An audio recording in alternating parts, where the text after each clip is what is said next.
G'day guys, just coming down here to do a bit of a shoot, testing out the Magazine Lee Enfield. It's been a while since I've shot. I've only put probably 15 odd rounds through it, so I'm pretty new to using it really. The idea of what I'm doing is I want to get these few rounds through it and just sort of see where it's shooting. Yeah, just get an idea of basically my holdovers and all that. Get a bit of confidence with the gun, which is very important. Yeah, and then after that I'm probably going to go chase after a few goats probably, and oh, you never know, maybe a fellow, yeah, pushing it, and yeah, so we'll give it a go. I'll just see how it shoots. It's coming up 100 years old now, so it's it's not exactly pristine, but it works. And yeah, firing, oh, you'll see what I'm shooting in a second. Yeah, so we'll give it a go, give it a test, and go from there. And also I just want to say a bit of a shout out to old Rogie Productions. I just watched your video with Ruahine Hunter, well, about an hour ago actually, and I was really impressed with your attitude and just being a real good sort. So yeah, shot, and yeah, let's get on with it, and yeah, we'll go from there. Yeah, so I imagine a lot of you probably, first of all, probably wondering what the heck is a Magazine Lee Enfield. A few of you probably do know. So a Magazine Lee Enfield is the old original Lee Enfield, you could say. I mean, they made a Lee Metford, obviously not a Lee Enfield being a Metford, but it's original in design, put it that way. The stock's been cut down, spawderized. Now obviously I didn't do any of this myself. If it was original pristine I wouldn't touch the thing. It's a bit of a crime, to be honest. But yeah, this gun here I got for free, so you know, you can't complain when you get a free rifle. So cost effectiveness, you know, and all that, yeah, free, so can't complain. Yeah, I think she's about probably a 30, I mean, don't quote me on this, but I think it's almost a 31-inch barrel or something along the lines of that. It's certainly long. It's far longer than a 26 easy, far longer. 303, we all know that. Yes, not a lot to say about it. I mean, because I got this gun for free, and it was in a bit of a state. I gave it a bit of a clean up, bit of a washout. It didn't come with the magazine, and it didn't come with the internals of the bolt, because it was actually taken apart to use as a wall hanger, basically. And a very good friend of mine, I'd like to think so, gave me this rifle one day. He said, "Hey, I've got a rifle, you interested?" Or along the lines of that. And I said, "Oh yeah, absolutely." And that rust bucket eventually became this slightly less rusty rifle. And yeah, I mean, the stock design isn't pretty, obviously. It's a little short for me. I am a little bit taller. Just in the front there, it's you know, I'd rather it maybe there, but you know, can't complain. The magazine, I had to obviously go buy a new magazine because there was none, and the internals of the bolt. So the gun was free itself. I ended up spending about $125 all up for this. You know, for any gun that you can go out and hunt a deer, 125 bucks is pretty good. And it's got history and it's got character, and you know, for me, and it came from a person that I really respect. So this gun, even though it doesn't look like much, it does mean a lot to me. So yeah, that's that. Obviously got checked out by a gunsmith. He gave it the once over, put all the internals back in, and gave it the all clear. And I've taken it out. I've shot a few goats with it before, only a handful, but I was quite impressed with it. You know, from not using open sights before, really, to be honest, to go into this style open sight, it's quite good. I do like it. I definitely like the trigger more than your SMLE, you know, all that sort of more modern, if you can say that, 303s. I do like this. I believe it. They call it a single stage trigger. Probably a million people out there might have something to say about that, but as far as I know, it's a single stage trigger. So there's no creep to it, really. You know, it's quite a crisp. There's no sort of pulling on it, whack it. It's more of just a dunk. You know, it's pull, shoot, and for me anyway, I find it a lot better. So yeah, we've got just a leaf style rear sight. Pretty straightforward. It's yeah, put a bit of paint on there. Sort of thinking maybe that was a bad idea. And got just a little blade on the front which can't move, so it's sort of fixed. Yeah, you know, you could always sort of play around with that, maybe file it down, put a bit of solder on it if you need to build it up or anything like that. I'm not going to touch it.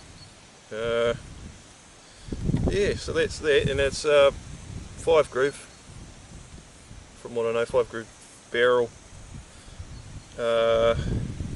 Yeah, and I was quite impressed because, you know, the longer barrel, I mean, yeah, in this day and age, this is a bit overkill, you know. You don't really need a barrel that long. I'm not shooting moose in the South Island from the Sky Tower or anything like that, but you know, if you think about a modern rifle, you know, some of these people, and they put a, you know, suppressor on there and all that. By the time you get, I mean, it's getting up close. It's probably close to your sort of average long range rig, which are a little bit unwieldy in the bush, but you know, you can still use them. Nothing wrong with it. And sort of where I'm going to be using this, the bush isn't going to be that tight that I can't sort of stretch out a couple metres in front of me, so it should be good anyway. A little bit of history. So this one here came in New Zealand around 1920 by the looks of it. Did a little bit of research on the, you know, the numbers, the markings and all that sort of stuff, and there's a real good little website about them if you're interested in that sort of thing, and you can sort of trace your serials back, get a bit of information on this sort of stuff. This particular rifle was one that was brought in the 20s, 1920s, for shooting clubs. I believe this particular one, probably because of my location, came in through fielding. So yeah, and it came in as a barreled action, no stock. Quite possibly had the little target apertures and all that, I'm not too sure. The guy who gave it to me said that he had target apertures but couldn't end up finding them before he moseyed on, so that was a bit of a bummer, but that's how it is. And yeah, so they came in just a bit of a commercial gun, really, even though this is sold out of service, so maybe they got, unless this is a replacement barrel, you never know. Another little interesting thing, the Magazine Lee Enfield was used by our troops, to the best of my knowledge, in the likes of World War I, you know, Gallipoli and all that. So it's a little bit of history behind them. Sort of first sort of colours gun as well. You know, the old colours apparently sort of started off on these, so that's pretty cool. Yeah, and the stock's just a New Zealand issue, you know, army issue stock, tracing the numbers back and all that. But obviously it's been chopped to pieces. So yeah, let's see how she shoots. Too much talk. Alright, and before we start shooting, I hope you guys can hear me through the wind and all that. What I've been using in this gun so far Not really by choice to start with, but it just sort of ended up that way, and you know, it's good enough and hasn't gone wrong and it works well, so I sort of stuck with it. A little bit more expensive, your S&B. I'm not going to try and pronounce that properly. Made in the Czech Republic as far as I know. These are 150s, 150 grain, soft points, and they retail at $51.99, so $52 for a packet of 20. And you know, when you get into these older guns, you know, or even most guns, if it's not really sort of a common military cartridge these days, it's going to cost you a fair penny to buy ammo. But yeah, 150, I go with the 150 because, well, it's lighter, so the recoil is going to be a little bit less. Not that you really need to worry with, you know, a 31-inch barrel. It's pretty ridiculous. Yeah, but a little bit lighter, a little bit faster. So hoping to sort of match your sort of 308 speeds, but yeah, we'll see. Don't have a chrono anymore. It would have been nice to try and chronograph them and see how it goes. Anyway, I'll give you a look at what these look like. I mean, we've all seen soft points before, we know what they look like, but have a nosy anyway. Here we are. We got some S&B soft points. Pretty straightforward, pretty tidy. Okay, let's get on with it. Let's load them up and start shooting. I'll just try not to get any rim lock.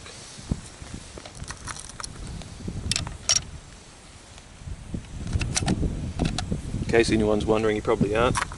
And you've got eyes and you can read. But these are, oh no, these are Bushnell Permafocus binos. They're pretty cheap. I tried out a whole bunch a few years back and sort of came to the conclusion that these were the ones that I wanted. They're not perfect, obviously, but they do the job, you know. And for the sort of the distances that I'm looking at most of the time, you know, 400 max, and that's good enough.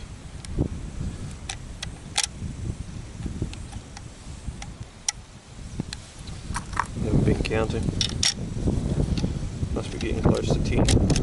Yeah, I think that's 10. Come on, just double check.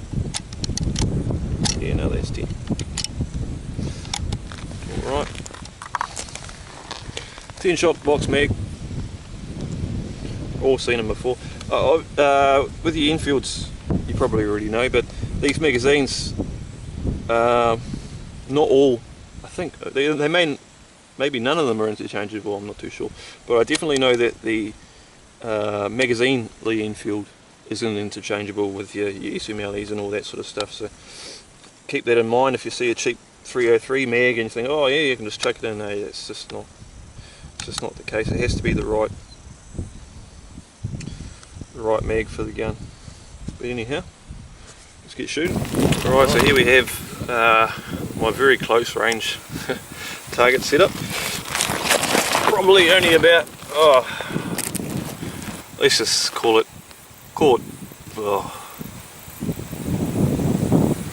30 meters away. Real close stuff.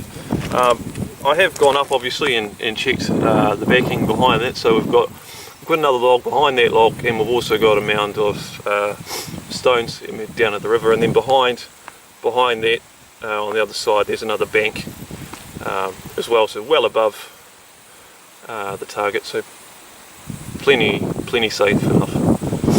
Okay, so because this is all just going to be close range stuff, I thought 30 is more than enough, because I ain't going to be taking any longer shots than that. So we'll zoom it in. I've got a couple targets here. I've got the wood ones there, probably, I don't know, must be about 6 across in each of those panels, and then we've got a bit of railway iron there for a bit of bit of effect. That'd probably be about 6 across as well, coming up 10 to 12 high, both around sort of, you know, your vitals of deer or goats or whatever. So we'll take a few goes of those. Start off with, we'll go prone first, I'd say. Oh well, no, we'll just go standing up because all the shots are going to be standing up, so I'll just zoom in for you guys and we'll get on with it. And we're nicely zoomed in so you guys can see all the misses. And we'll get this other camera all underway, so hopefully we can get a bit of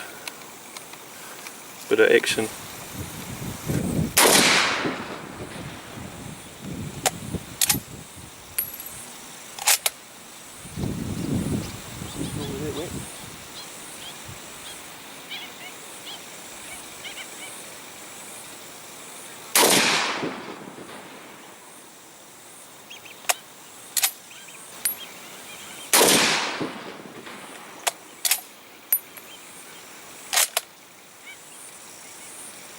Going left to right, left to right.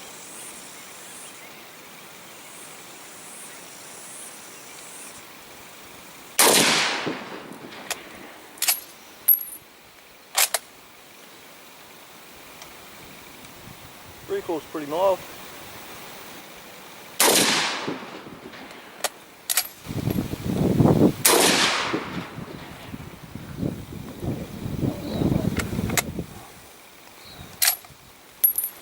Before I go wasting any more ammo, I'll just go have a nosy.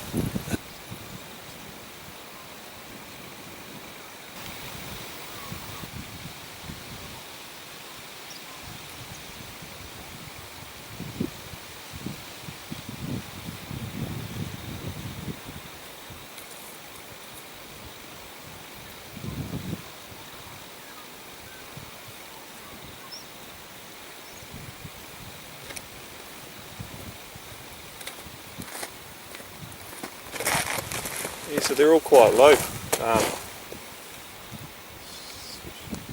Interesting, so we'll just sort of adjust how I'm shooting.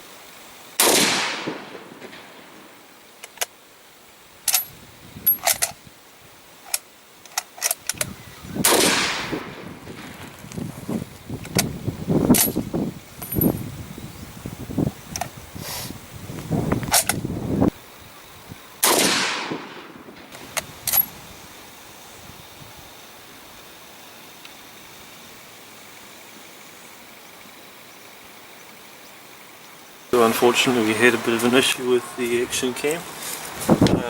Just a quick run through of our shots. Hit there, hit there, hit there, hit there, hit there, hit there, hit there, hit there, and just one down there, and obviously the middle target, and that's it. So sorry about that.